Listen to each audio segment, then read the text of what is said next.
Hi అండి all, welcome to Varsha cooking videos. ఇప్పుడు మనం చేసుకోబోయేది చిక్కుడుకాయ కుడుములు. దాని ప్రాసెస్ ఏంటో చూద్దాం. చిక్కుడుకాయ తీసుకోవాలి. చిక్కుడుకాయని ఫస్ట్ అలాగే కొత్తిమీరకు, ఉల్లాకు, బియ్యం పిండిని తీసుకోవాలండి. తీసుకున్న తర్వాత ఈ చిక్కుడుకాయని ఫస్ట్ ఉడకబెట్టేసుకోవాలి. ఆ చిక్కుడుకాయ, కొత్తిమీరకు, ఉల్లాకు అవన్నీ వాటర్లో పోసేసుకొని ఉడకబెట్టేసుకోవాలి. స్టవ్ పైన పెట్టేసుకోవాలండి. ఇది మంచిగా ఉడికిన తర్వాత పచ్చిమిర్చి కూడా మిక్సీ పట్టేసుకోవాలండి. దానికి సరిపోయేంత మిర్చి మీరు ఎంత చేసుకుంటారో దానికి అందాజ ప్రకారంగా మిర్చి అలాగే ఉప్పు వేసుకొని మిక్సీ పట్టేసుకోండి.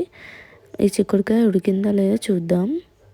ఇలా స్టవ్ పైన పెట్టేసిన తర్వాత 1-2 టైమ్స్ చూసుకోండి ఉడికిందా లేదా అని చెప్పేసి.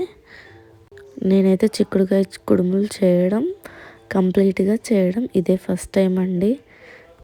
ఎలా ఉందో చూసి నచ్చిందా లేదా, ఎలా ఉందనేది కామెంట్ చేయండి. అలాగే ఫస్ట్ టైం చూసిన వాళ్ళు మన పేజ్ని సబ్స్క్రైబ్ చేసుకొని ఫాలో చేసుకోండి.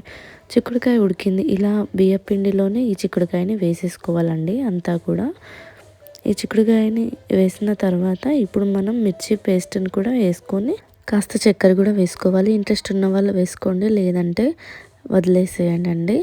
ఇలా కలిపేసుకోవాలి. కొంతమంది పిండిని ఉప్పు వేస్తారండి.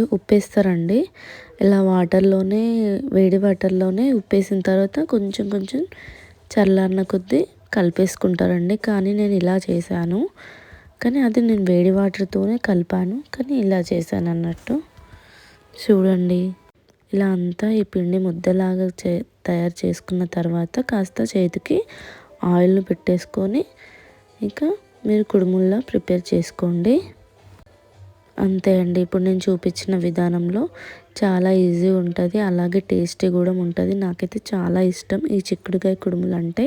ఇప్పుడు అదే సీజన్ కదండి, చిక్కుడుకాయ సీజనే కదా, కాబట్టి చాలా చేసుకుంటాం. ఇప్పుడు జాలితట్ట లేదా ఇలా నా దగ్గర స్టీమర్ ఉండే అండి, అందులోనే నేను పెట్టేసుకున్నాను. స్టీమర్లో అయినా కానీ జాలితట్టే కానీ దానికి ఇలా ఆయిల్ పెట్టేసుకోండి. ఇలా పెట్టేసుకున్న తర్వాత ఆ కుడుములని, మీరు చేసిన కుడుములని ఇలా పెట్టేసుకోండి కంప్లీట్గా. ఇలా పెట్టేసుకున్న తర్వాత వీటిని పిడిసలు అంటాం మేమైతే. మీరేమంటారో? మేమైతే పిడిసలు అంటామండి. ఈ పిడిసలను కూడా లాస్ట్కి పెట్టేసుకోండి. ఇంకా అంతే అండి, ఆల్మోస్ట్ అయిపోయినట్టే. కానీ ఇది ఉడకాలి. ఇవన్నీ చేయడం అయిపోయింది, ఉడకాలి. ఉడికిన తర్వాత అంతే ప్లేట్లో సర్వ్ చేసుకొని పెట్టేసుకొని తినడమే. దీనికి ఆయిల్ పెట్టుకుంటే చాలా టేస్టీగా